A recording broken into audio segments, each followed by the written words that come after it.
N'est-ce pas agréable, mes frères et sœurs, d'être à la maison de Dieu? Le psalmiste dit, « Mon cœur est dans la joie quand on me dit, allons dans la maison de l'Éternel. » C'est un privilège, c'est un plaisir d'être avec vous. Et c'est un service tout à fait spécial, pour un Dieu spécial. Et nous disons merci à la famille qui a pris le temps de partager ce témoignage avec nous. Comme la sœur l'a dit, ce témoignage raffermit notre foi. Nous servons un grand Dieu. Un Dieu qui fait des miracles, qui fait des merveilles, que lui seul peut faire. Il y a des choses qui nous arrivent dans la vie, seulement Dieu peut le faire. Amen.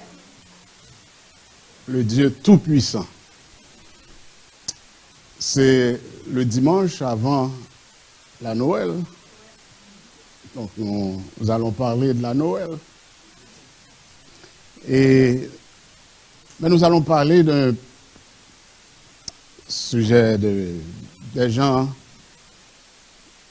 de personnages très mystérieux dans l'histoire de la vie, de la naissance de Jésus. Je vous demande d'ouvrir votre Bible dans Matthieu, le chapitre 2. Matthieu, chapitre 2, et nous allons lire les versets 1 à 12. Jésus étant né à Bethléem en Judée, au temps du roi Hérode, voici des mages d'Orient arrivèrent à Jérusalem et dirent, « Où est le roi des Juifs qui vient de naître? Car nous avons vu son étoile en Orient et nous sommes venus pour l'adorer. » Le roi Hérode, ayant appris cela, fut troublé et tout Jérusalem avec lui.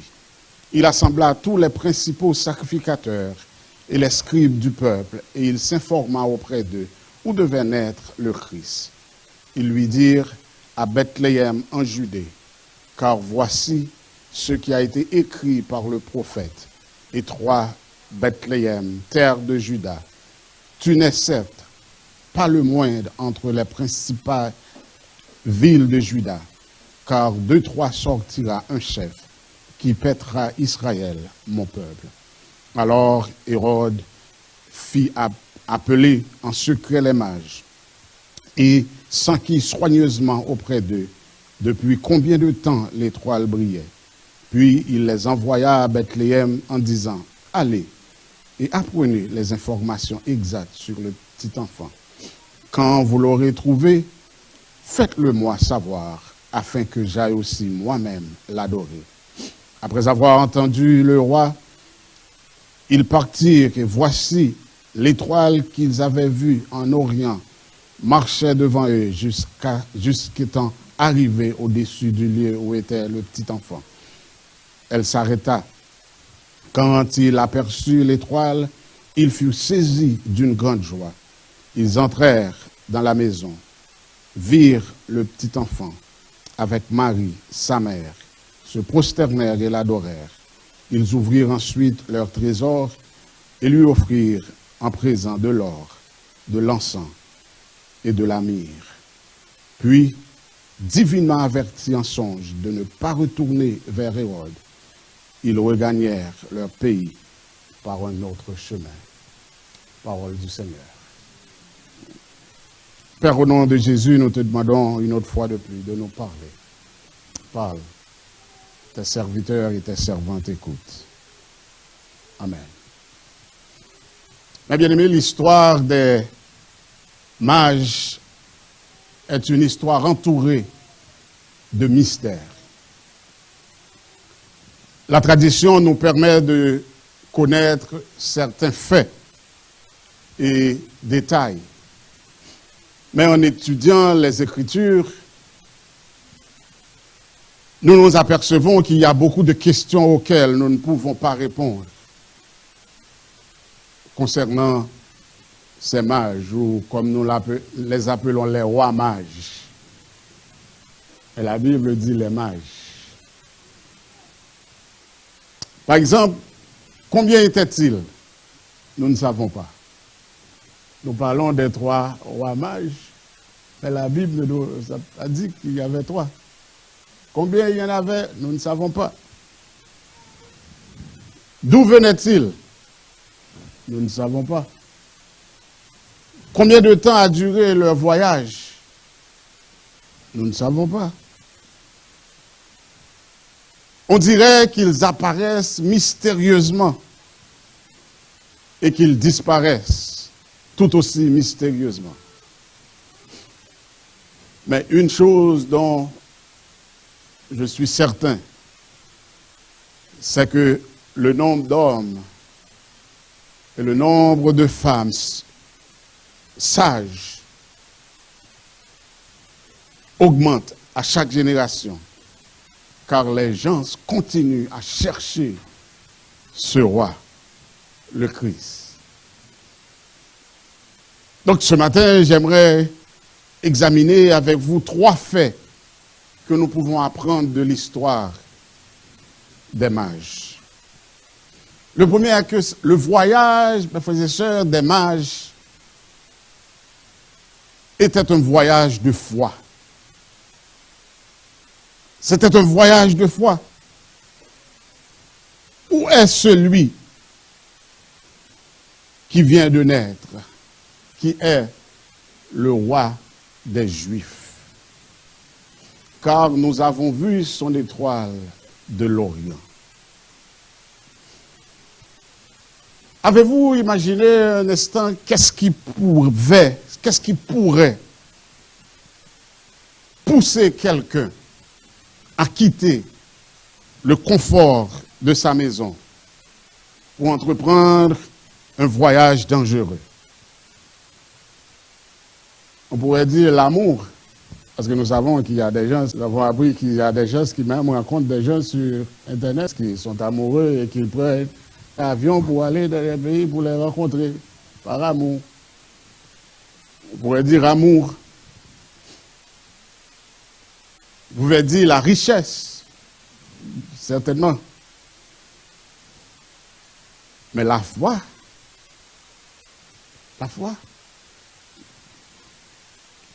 mais oui, c'était la foi. Où est celui qui vient de naître, qui est le roi des Juifs? Quelle question pénétrante. Où? Il n'y avait aucun doute dans leur langage que le bébé est né. Où est celui qui vient de naître?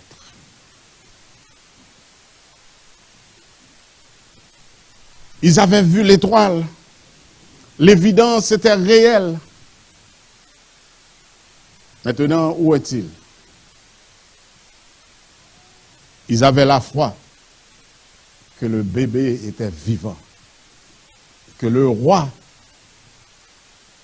était né. Donc ils voulaient le trouver. Leur but était établi. C'était de trouver ce roi, de trouver ce bébé. Donc ils étaient prêts à tout risquer. Tout risquer pour le trouver, pour trouver ce roi.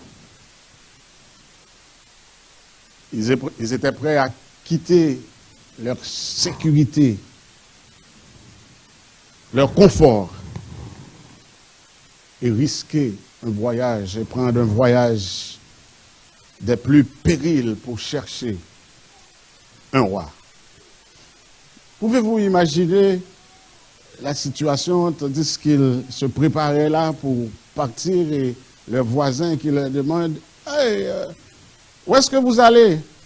Ah, nous ne savons pas, mais nous allons voyager. » Ah ouais? Vous partez en voyage? Oui. Oh, nous ne sommes pas sûrs. C'est loin, nous ne savons pas. Pour combien de temps? Nous n'avons aucune idée. Et ils étaient des sages. Et les gens se leur disent, mais pour des sages, il y a beaucoup de choses que vous ne savez pas. Vous allez voyager à un lieu où vous ne savez pas. Vous ne savez pas pour combien de temps. C'était tout un risque. Mais vous savez, mes frères et sœurs, ils ont dû dire la même chose à Abraham quand il a quitté sa maison pour la terre promise. Ils ont dû dire la même chose à Noé qui construisait une arche, même s'il n'avait jamais plu dans l'histoire pendant des années. Ils ont dû dire la même chose à Pierre, André, Jean et Jacques lorsqu'ils ont quitté leur filet de pêche pour devenir des pêcheurs d'hommes. Vous êtes fous. Avez-vous perdu la tête?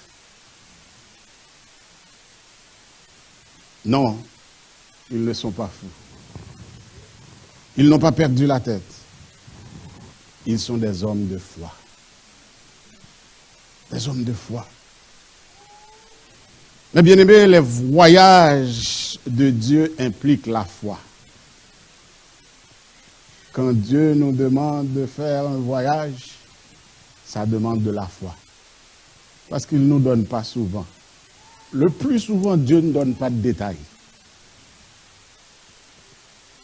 Vous allez faire une expérience au cours de route, au cours de la route. Ça demande de la foi. Parce que la Bible nous dit qu'il est impossible de lui être agréable sans la foi. Il faut avoir la foi. Et pourquoi? L'auteur de l'Épître aux Hébreux nous le dit dans Hébreux chapitre 11, verset 6. Parce que quiconque veut s'approcher de Dieu doit croire, doit avoir la foi qu'il existe et qu'il se soucie suffisamment de ceux qui le cherchent. Et il nous répond toujours. Donc tout au long de l'histoire, les personnes de foi ont toujours été prêtes à élever des défis, à relever des défis de l'inconnu. Vous avez sans doute entendu parler de William Carey. William Carey était un jeune cordonnier.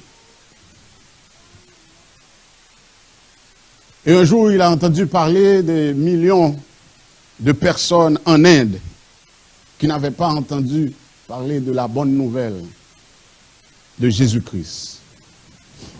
Et William Carey croyait dans la grande commission. Allez par tout le monde, prêcher la bonne nouvelle. Et il croyait que ce verset s'adressait directement à lui. Et il s'est donc porté volontairement pour aller en Inde. Mais il y a des gens qui lui disent, oh, tu es un jeune homme, assieds-toi. Quand Dieu veut que ces gens entendent la parole de Dieu, il va le faire. Mais ce n'est pas à toi d'y aller.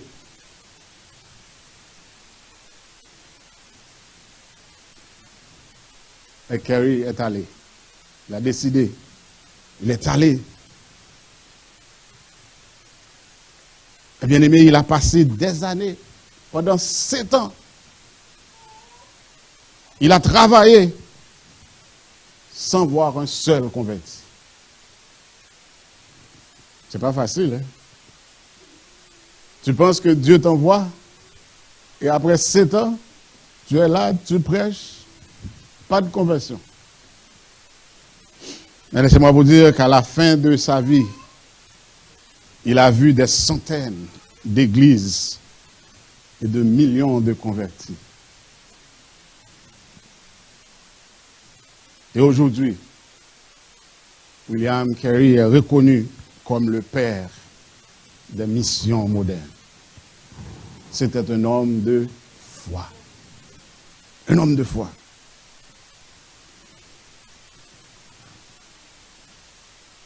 Mais la deuxième chose que j'aimerais vous remarquer dans l'histoire des mages, c'est que le voyage des mages était un voyage d'adoration. Lorsque les mages ont entrepris leur voyage, c'était dans le but de faire quoi? D'adorer. Ils ont dit, nous sommes venus, nous voulons l'adorer. Nous voulons adorer l'enfant. Ils ont apporté avec eux des cadeaux en or, en encens et en myrrhe. C'était des cadeaux qui sont associés à un grand nombre de symboles dans la Bible. L'or représente la richesse. C'est un cadeau digne d'un roi. Jésus était le roi des rois. Et ils ont dit, où est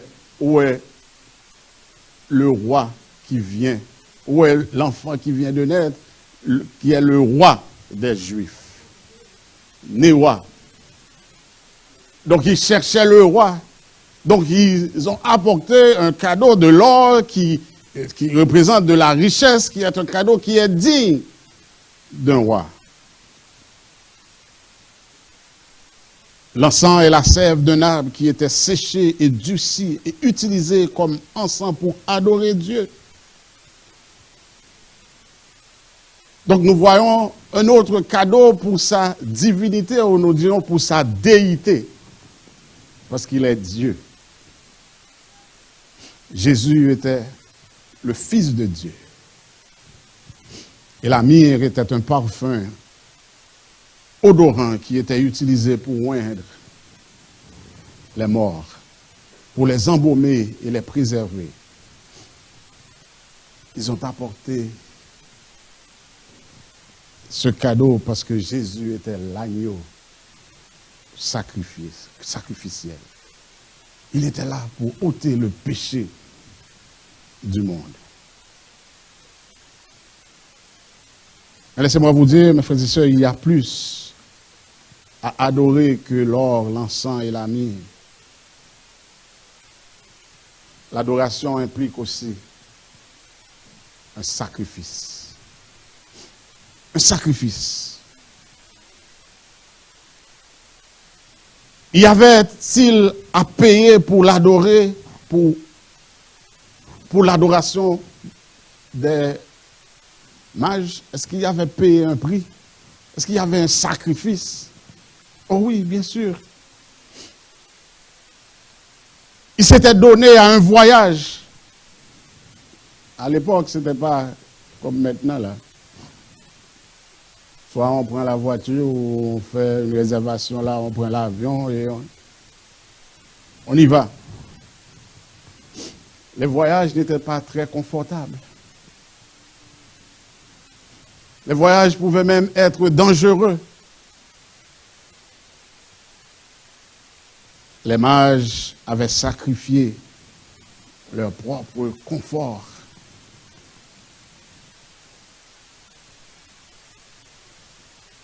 pour trouver le roi des rois, et l'adorer.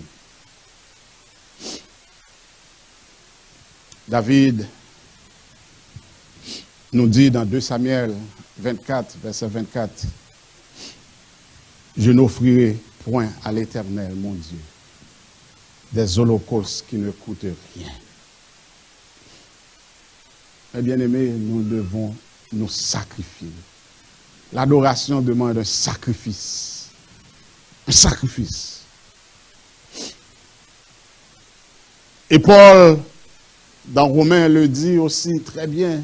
Dans Romains chapitre 12, le verset 1er, « Je vous exhorte donc, frères, par les compassions de Dieu, à offrir vos corps comme un sacrifice vivant, saint et agréable à Dieu, ce qui sera de votre part un culte raisonnable. Eh bien aimé, une véritable adoration exige un sacrifice. Un sacrifice. Le plus grand cadeau, le plus grand sacrifice que vous pouvez donner à Dieu, c'est quoi? C'est vous-même. Vous-même.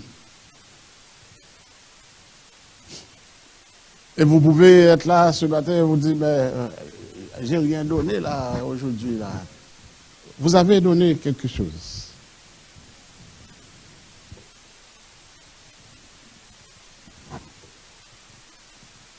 Vous êtes là ce matin. Vous avez donné vous-même. Vous lui avez donné votre temps pour venir ici. Vous vous êtes préparé pour un voyage pour venir adorer ce matin. En vous réveillant ce matin, en vous levant ce matin, en vous habillant, en vous préparant à chercher le roi des rois.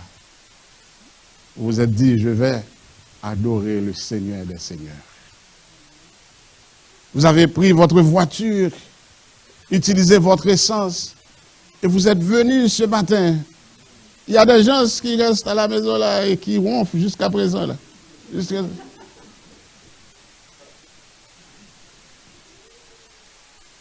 Mais vous avez dit, ah, ce matin, je suis, pour la première fois, vous pouvez remarquer que je suis arrivé en retard. J'aime pas ça, arriver dans le culte en retard. Mais j'ai 2 enfants, ils ont leur voiture et ils ne vont pas se réveiller tôt pour enlever leur voiture et on doit déneiger. Donc je dois mettre les voitures dehors. Donc je devais mettre 4 voitures dehors. Donc il me faut déneiger ces 4 voitures et enlever de la neige sur les voitures et les mettre dehors. Parce qu'ils vont, bon, ils vont à l'église plus tard avec eux-mêmes, mais c'est moi qui dois faire. Donc ça m'a pris tout le temps pour me préparer et venir. Donc, mais il y a des gens qui vont rester parce que il a neigé hier. Donc, ils ne vont pas sortir là, passer ce temps-là. Ils vont rester à la maison. Belle excuse. Ouais. Mais vous n'avez pas accepté cette excuse. Vous vous dites, je vais me réveiller, je vais me préparer, je vais prendre ma voiture et je vais venir adorer le roi des rois, le Seigneur des seigneurs. Et certains d'entre vous l'ont adoré aussi ce matin avec une portion de ce qu'il vous a donné, avec votre argent, avec votre offrande. Vous avez donné quelque chose pour aider à payer les dépenses. Parce que tout ce qui se fait ici, là, ça demande de l'argent. Même si le local était à vous, il faudrait payer pour l'électricité, pour tout le chauffage. Donc il y a tout ça à payer. Donc vous contribuez à l'avancement du royaume de Dieu.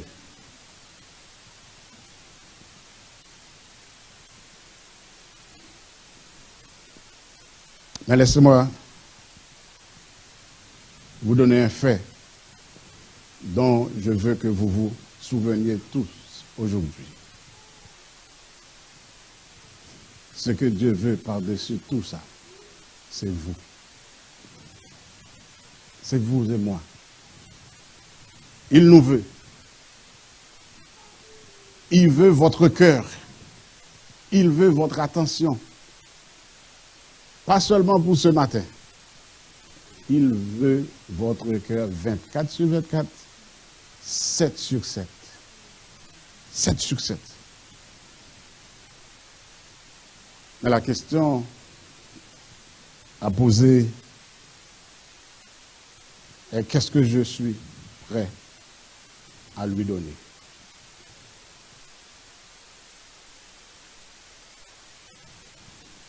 Suis-je prêt à lui donner le meilleur de moi-même? Suis-je prêt à entreprendre un voyage spirituel pour l'adorer? Suis-je prêt à abandonner ma zone de confort pour suivre le roi des rois, le Seigneur des seigneurs? Les mages étaient prêts. L'êtes-vous ce matin? Êtes-vous prêts? Et finalement, le troisième point que j'aimerais aborder avec vous ce matin est que le voyage des mages était un voyage de changement. C'était un voyage de changement. Le verset 12 nous dit, puis divinement averti en songe qu'il ne devait pas retourner chez Hérode, parce que vous savez, vous vous souvenez ce que Hérode lui avait dit? Il avait dit, allez, informez-vous et après, retournez pour me dire. Et je vais l'adorer. Moi aussi. Mais la Bible nous dit qu'ils sont allés par un autre chemin. N'est-il pas intéressant, mes bien-aimés, de constater qu'après avoir adoré Jésus, ils ne pouvaient plus retourner par le même chemin que celui par lequel ils étaient venus.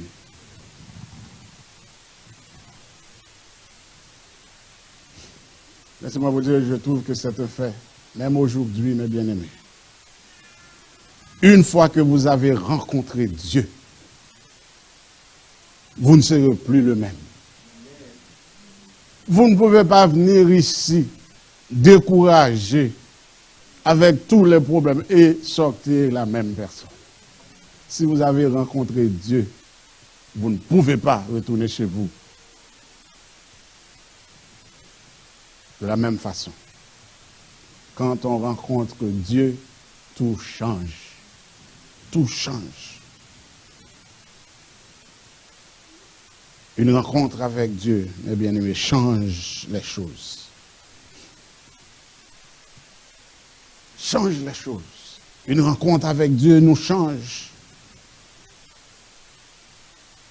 Jacob a lutté avec Dieu. Il n'a jamais été le même pendant le reste de sa vie.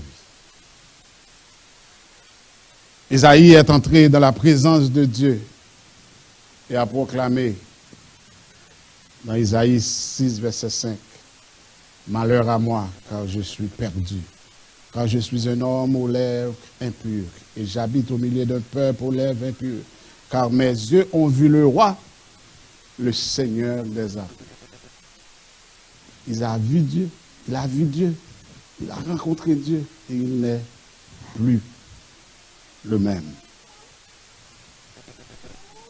Job interroge Dieu encore et encore au sujet de sa souffrance. Et quand Dieu se montre à Job, Job dit, je suis sans voix, en admiration, les mots me manquent. Je n'aurais jamais dû ouvrir ma bouche. J'ai trop parlé, j'ai beaucoup trop parlé. Je suis prêt à me taire et à écouter. Parce qu'il a rencontré Dieu. Et tout a changé. Mais bien aimés, laissez-moi vous dire que c'est ce qui se passe lorsque nous rentrons dans la présence de Dieu. Lorsque nous rentrons dans la présence de notre Seigneur et Sauveur, nous devenons transformés. Nous sommes transformés. C'est ce qui est arrivé aux mages lorsqu'ils ont rencontré Jésus. Ils ont été changés. Et c'est ce qui se passe lorsque nous rencontrons Christ. Les choses deviennent différentes. Nous ne pouvons plus marcher dans le même chemin, dans la même voie. Nous sommes différents. Et nous entendons l'histoire des mages. Ils étaient des sages. parce qu'ils avaient la foi. Ils étaient des sages parce qu'ils adoraient. Et ils ont été changés pour toujours. Mais tout cela à cause d'un enfant. À cause d'un enfant. Qu'en est-il de vous ce matin? Cherchez-vous un changement dans votre vie?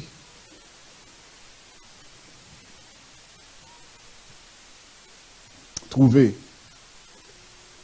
le roi cette semaine. Cette semaine que le monde appelle la semaine des fêtes. Quelle fête? On ne sait pas. On vous dit heureuse fête. Heureuse fête, c'est quelle fête? Vous ne pouvez pas dire joyeux Noël, mais on vous dit heureuse fête. Mais si c'est la fête, c'est quelle fête? Chaque fête ici a une raison. Mais ici, maintenant là, c'est une fête et on ne sait pas quelle fête. C'est la saison des fêtes. De la saison. Donc c'est Jésus. Et si vous voulez un changement dans votre vie, je vous demande pendant cette saison de fête, dans cette saison de la Noël, de trouver la raison de cette saison, qui est le roi Jésus-Christ. Jésus-Christ. Et je vous garantis que vous serez changés. Les choses seront différentes. Avancez dans la foi et cherchez-le comme les sages. Les mages l'ont fait. Et vous allez voir que votre vie ne sera plus la même. Que le Seigneur vous bénisse. Et l'Église dit, Amen. Et nous remercions le Seigneur ce matin pour le message. Jésus est la raison de la saison. Rappelez-vous, presque tout le monde à travers le monde chante.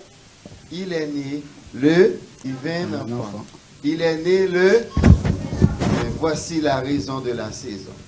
C'est parce que Jésus-Christ est venu au monde.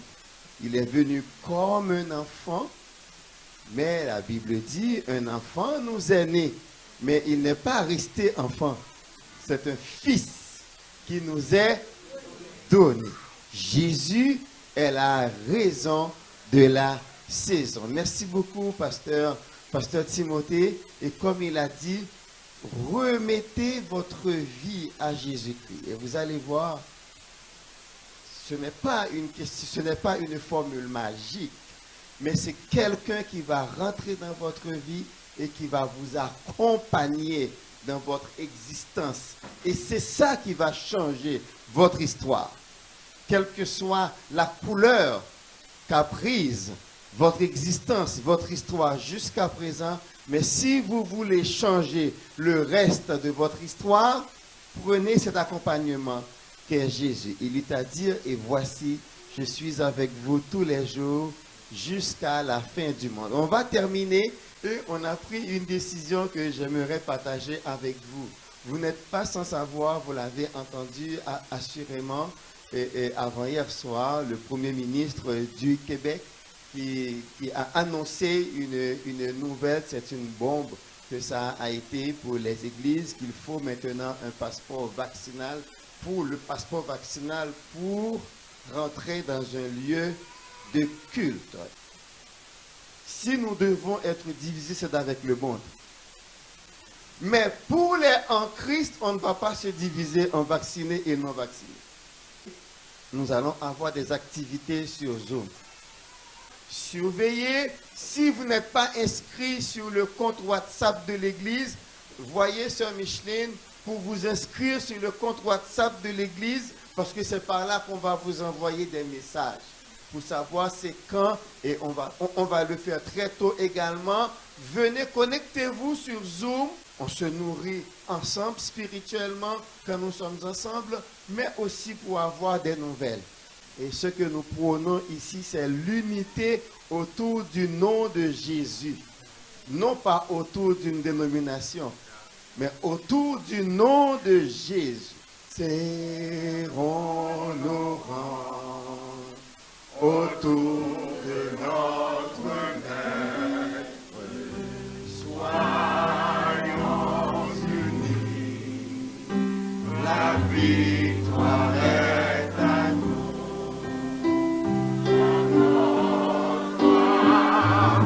Faisons à tous de notre Dieu, de notre... Combien le joug est doux, combien le joug est frère.